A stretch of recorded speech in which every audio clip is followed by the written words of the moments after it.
From downtown Boston, this is UnregularRadio.com. Live on Two Hotheads on Cannabis. The new phone number again is 617-826-1150. We will be taking calls a little bit later in the show. Right now, we're in the studio with Erik Wunderlich. He is, did I say your name right? Last name? Yes, that's right. Just how you say it. All right, I said it's, the name right. Not just a name, it's a title, bro. It's a title. Erik, you are you are now newly, this is kind of funny because last week I was the president of MassCann NORML, and you were not on the board of directors or leadership, and now you are on the board of directors of MassCann NORML, and I am no longer the president. Yes. Which is the news of the week. MassCann NORML had their election this week, and I did not accept any nominations, and you did.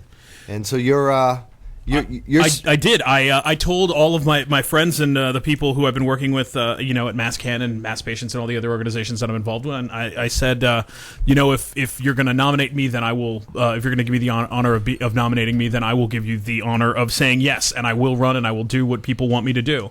These are organizations that I believe in very passionately, and I'm just honored and proud to be a part of it, which is awesome. And I guess congratulations are due to you, Mike, for freeing yourself from this sort of morass. Yeah, somebody's clapping. Yeah. I'm going to clap. Congratulations, Mike. Thank you. Yes. We hope going forward that it's going to be a little bit easier for you to do all these other really exciting things that you're doing.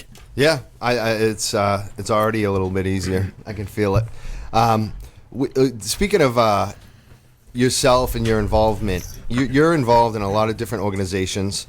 I think it's safe to say that you're not really speaking for them today, MassCann NORML or Mass Patients. Right out the top, you're speaking for yourself. I really would. All of the information that I'm going to be talking about today is stuff it's all available on the internet. It's all available. There are people who have this information. This is not the I don't know, what would you the actual view of the actual organizations. It's really hard when you get into political work to really make sure that the messaging goes properly. Sure. And rather than worry about somebody getting the wrong impression, I would just like to say I'm only being endorsed by myself. There you go. And that's the I'm going to talk about the things. If you have the internet, you can find out all this information yourself. But if you want to just listen, I'll tell you all about it. Excellent. Because we do have a political campaign going on, and that's why. And that's true. We're running right now in Massachusetts a ballot initiative to legalize medical marijuana. It's called the humanitarian use of medical marijuana, I believe is the full term of it. Yes, it is. And this Tuesday,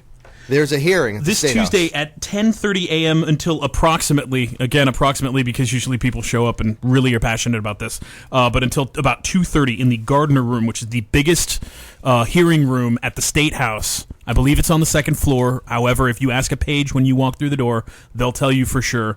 It's the meeting on the initiative. Now, basically, what this does is, doesn't it give them the opportunity to decide whether or not to pass the legislation on their own? The one thing that's really dangerous and scary about the way that politics in Massachusetts is done is they can do anything they want after they've heard this hearing. So during this hearing, we're going to have all the patients and advocates come out of the woodwork. We're going to have people come in from all over the place to talk about their personal experiences with cannabis, how it's helped them, why it's helped them, how it's helped their family members if it's not directly important to them. And then the legislators, both the representatives and the senators who are on the Joint Health Committee, are going to listen to all of the things that people have to say, and then they're going to debate, and the options are basically about three different options. They can choose to take it up, which means they can vote. They can say, we're going to move it through this committee, we're going to put this to the floor, and instead of having people vote on it in November, we're going to vote on it right now, and if it passes, it passes. And then we can. And the thing that's exciting about that is that we can then start doing all of the nuts and bolts stuff, getting the Department of Public Health to start promulgating rules for patients, starting getting people enrolled in the program. So it would be about 3 months earlier if they choose to pick it up. But based on our experiences, we think that there's almost. Snowballs have better chances than this does of getting picked up. But they could choose to not alter it in any way, shape, or form. They'll say, people will say, look, we like this the way that it is. Please don't change it. They can choose to not change it and let us vote on that in November, on November 6th, when we vote for the president, which would be sort of ideal. Isn't that the most likely to happen too? That is also the most likely to happen, although it would be it would be wrong for me not to say the third option, the one I'm least excited about, is somehow, in some way, one or another of the representatives or senators or people in the leadership could choose to alter the bill in some way. Sure. And then decide to pass a version of it. And then really? decide to pass a version of it. Wow. They could amend it, and then which I'm telling you is not so to happening. get rid of. it's very potential. There are a lot of different things that they could do. It's so strange that these things in Mass, New Hampshire, we're seeing. The State House is moving. And it's one guy stopping medical right now. Yes. In New Hampshire, it's the governor. Yes. In Massachusetts, they're going to have to pass it with a veto-proof majority too, because the governor has already said multiple times he's going to shoot it right down. Yep. And if you look at Massachusetts, it's like I still know there's no chance. Right. They won't do it. They won't let it come to a vote. They won't. It would be surprising. They won't let it out of that It would be committee. surprising to see any real momentum going on, and that's because the legislature, the way that it's put together in this state, it really is designed for everything to go very, very slowly. Central control. Very few people in Massachusetts decide what happens. That's why they keep ending up in jail. I think that very few people in the leadership in Massachusetts have a lot of things that they're really, really passionate about. And, that's why we get, 4 years worth of talking about gambling or casinos. Exactly. And not much talking about, I don't know, the street lights that we need and That's street what signs. happens when you have central control. It's very limited. That's definitely an issue. So please, if you have anything to do the day of April 10th, please cancel it all. And that's this Tuesday. That's this Tuesday. Really? All right, we 10:30. really do need every single person within earshot of this to come out. And later that night too. There's There's also the Hemposium that you're speaking at. John Dvorak. Dvorak. Sorry. He's a very lovely and talented individual. He has the hemp. What's it called again? Hemposium. It's the Hemposium. Cannabis the name of the curriculum. It's a cannabis curriculum. Oh, I've seen this. This guy came he goes to various UMass. colleges, He right? came to the UMass Cannabis Reform Coalition. And we had a big presentation. The amount of information that he has about hemp and about the different things that you can make out of it, the different products and the different solutions to a lot of mankind's problems. It's amazing. If you're in the community, if you're listening to this radio show, you probably are in the community or definitely in the community. If you haven't heard about hemp, if you haven't seen a lot of the really cool stuff, including delicious hemp ice cream, come to the Hemposium, see these things, hear these things, meet these people. 6 to 8 p.m. on Tuesday night at Suffolk University.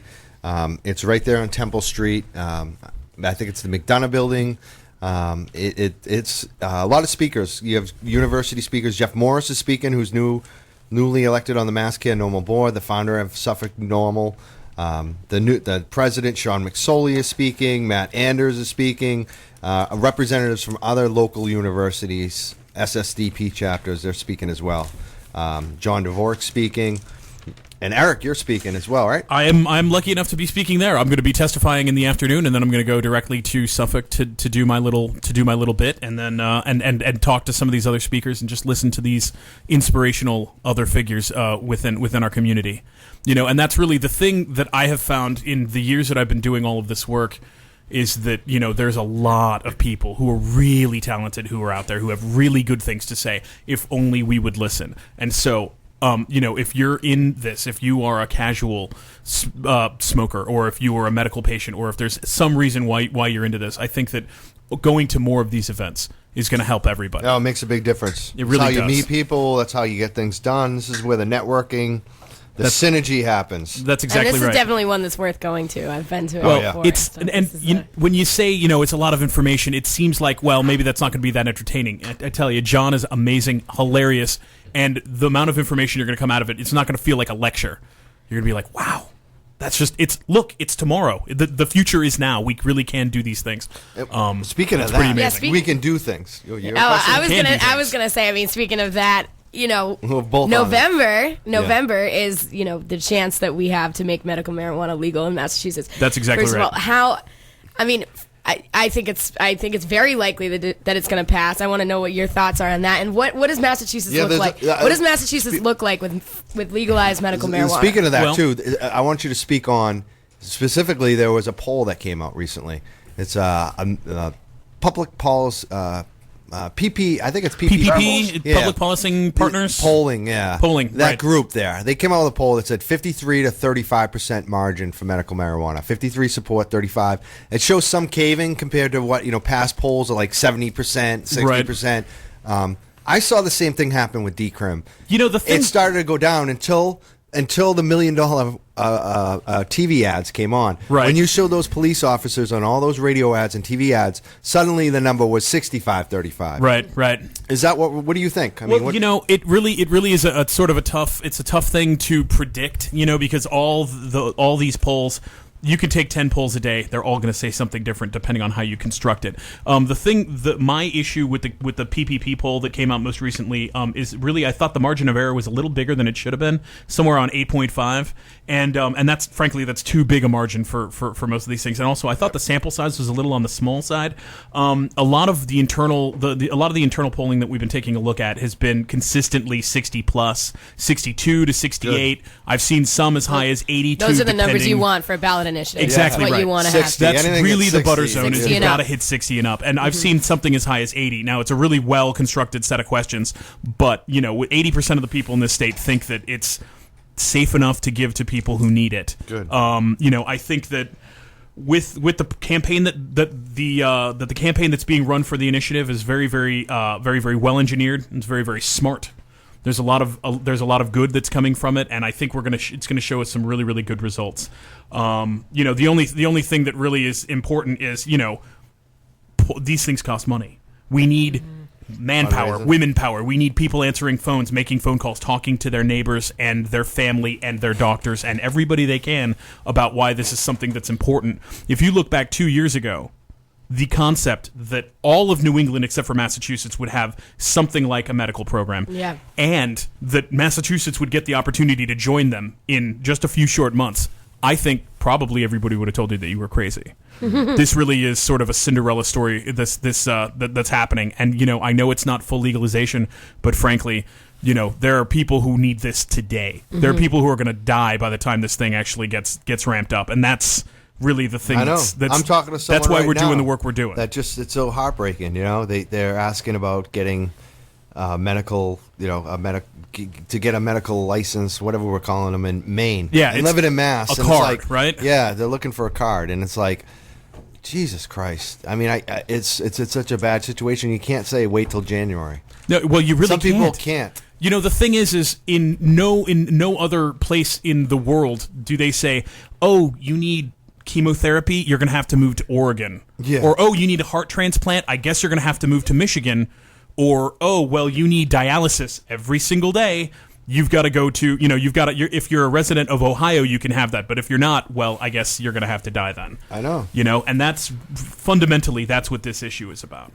Mass needs to get this through January. That's it. Yeah, I mean, vote November. It'll be law vote in November. January. It'll be a law in January. There are a few other dates that are coming up that I'd like to let people know about. But please, I just want to know, how can people get involved in this campaign? How can people help? I know, with Prop 19, they had a hive of people, volunteers and working super efficiently. Yeah. And totally. How can we build that in Massachusetts? How can we help? Basically? Well, there are a lot of groups that are doing a lot of good. ASA, MPP, Mass Patients, SSDP. There's the CRC in Amherst. Your alma mater. You're one of the coolest and longest lasting cannabis groups that are student run that I've ever seen. UMass Amherst CRC. Yeah. Cannabis Reform Coalition. They've got an event coming up pretty soon called the Extravaganza. So next weekend, right? It's amazing. April 28th. April 28th. Okay. It's the end of the month. Excellent. Please go. It's epic. It's going to be amazing. All these groups need help. Everybody needs help. Everybody needs money. Everybody needs a couple people with a couple hours to make some phone calls or to do some filing and the nuts and bolts to make the campaign work. And what I would say to you is, if you really genuinely want to be a part of something that's historic, very rarely do these opportunities come through. This is the only time we're ever going to get a chance to do this in Massachusetts. Yeah. If you want to be a part of it, Mass Patients has got a website. It's masspatients.org. MassCann's got a website. It's called masscann.org. ASA.org. MPP, All of these things, if you put them into your Google search device, they will give you the answers that you need. The Committee for Compassionate Medicine is definitely in need of support. If you want to give some dollars, or if you want to make a phone call or two, or you want to just help some patients get from place to place, all these things are moving the ball forward. Where would they contribute? How would they find money? There is they're on the website for both mass patients and for the Committee for Compassionate Medicine. They both have websites. On that, there is a donate link. You can donate electronically. You don't even have to put your check into anybody's hand. We have events. Mass Patients has events throughout the communities. All of those are posted on the website as well. That's a good point. So I promote a lot of these, and I see them promoted on the email lists that we're all part of, Facebook groups.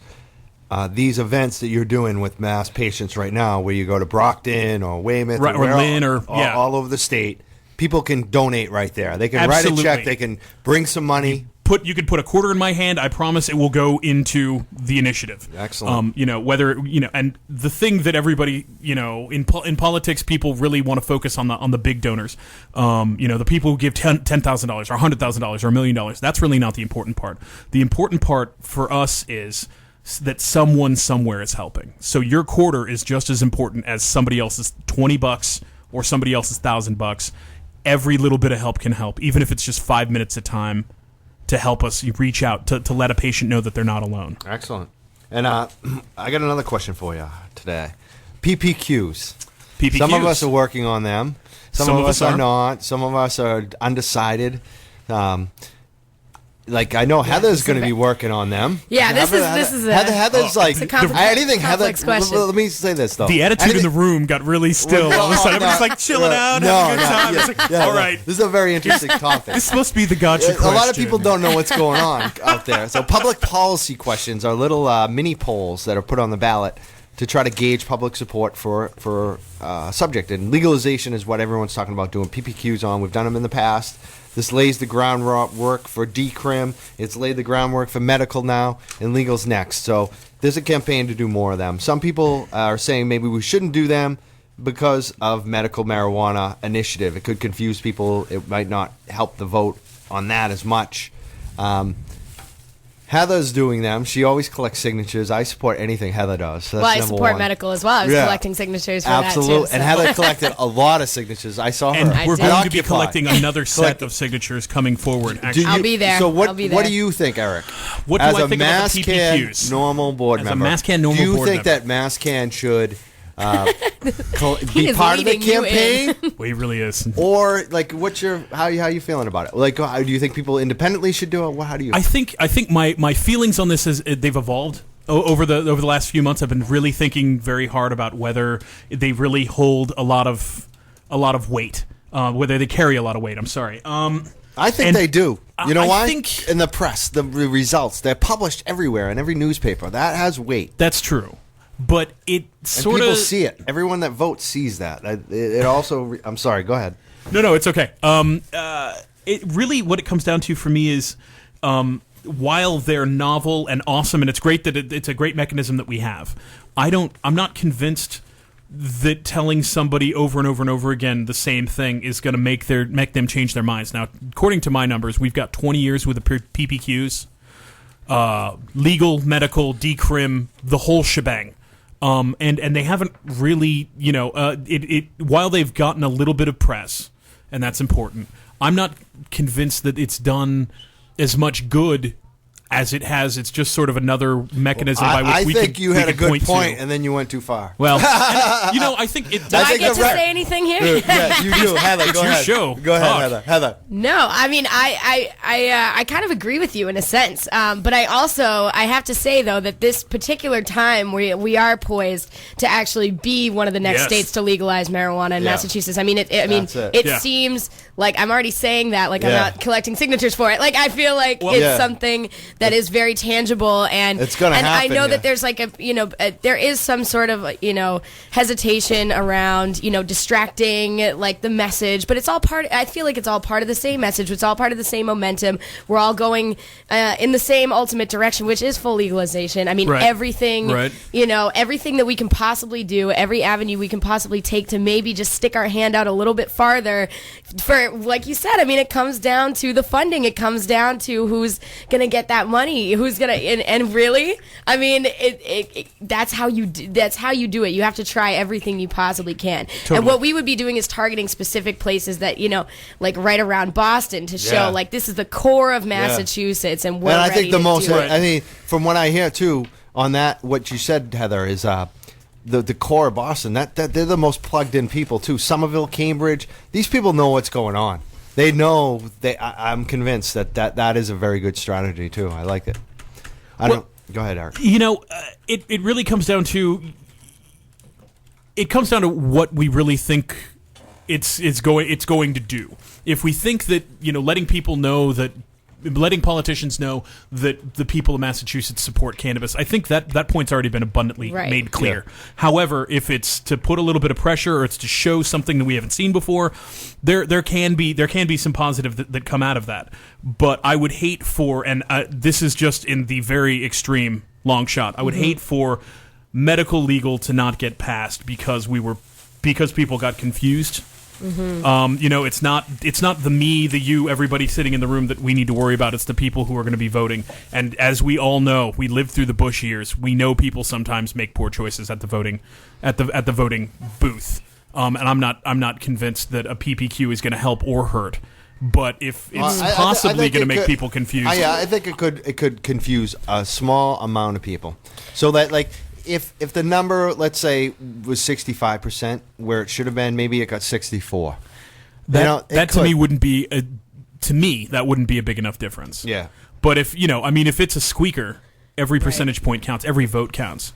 And while we're on the brink of this right now, for us on this side, we feel as though this is inevitable. Yeah. But there was a time, 1978 in America, where it was inevitable that the whole country was going to get legal. Hell, the president was on that side, Jimmy Carter at the time. Yeah. We've had the opportunity, and we've let factionalism get in the way of us getting the job done. Sure. I think that when, the first thing, the thing that we're doing now, medical. The next thing, we all come together, we all get legal. Yeah. But that means ASA and SSDP and NORML and everybody comes together. Right. And moms and dads and grannies and aunties and everybody else. We have and cops and judges and doctors we all and lawyers together make this thing happen. Right. It's not going to be, nobody is ever going to say like, oh my gosh, Eric, you're the reason. Thank you so much. It's not about. It's never gonna. If you're seeking that kind of whatever, you're never gonna get it. Yeah, exactly. But if we all do a little bit, you might find a couple good friends. No, that'd be nice. Yeah. But if we all do a little bit right now, we can. Combined, our energy is going to go so much further. Oh, and that's really what it is. Yep. I just imagine like a Captain Planet moment where we all kind of put our fists together and our rings glow and like a Pearl Jam 10 cover. Yeah, exactly. That was a lot more people, right? Yeah. Oh man, it was so great having you in the studio. Thank Eric. you so You're much. The man. I really appreciate it. This was a little fiery today too. I don't know if people could tell. There's a little edge going on. I don't know, man. I mean, we got to get your producer to dig back into the vault. What I need is some vintage Epstein. Just go. and then me just sitting there like, why are you? Well, most of that stuff happened off mic though. That's the problem. Well, no. Every segment I ever had before this, man, he was just always sitting there screaming at me. Yeah, this is so much better. Thank you so much. Oh, thank you so much. You were very good. Appreciate it. Thank you. Oh man, we don't have the applause. Oh yeah, we're missing the applause button. You get the applause button. Yay. This was. Thanks so much. I'm all warm and fuzzy, man. I don't know what you're talking about. We're feeling. The edge is off. Yeah, I got M&M's. Oh, we got. The KOP took care of that. Peanut M&M's that I'm eating. That's how comfortable I am. Now he's dropping them all. Valerie Vanderpan brought these in. She's a writer for High Times in the past, and the Globe, and the Phoenix, and she's here too. So, hello, Valerie. Thank you for the peanuts. Yeah, thanks for coming. She says hi. All right. Are we gonna go to a song and then we're gonna? Yeah, we got some more stuff. We got the KOP in the studio. The King of Pot. Landfill. We got Landfill. Cannabis Corpse. And we'll be talking about Canamania next weekend. Yep. Stay tuned. Broadcasting from downtown Boston, this is UnregularRadio.com.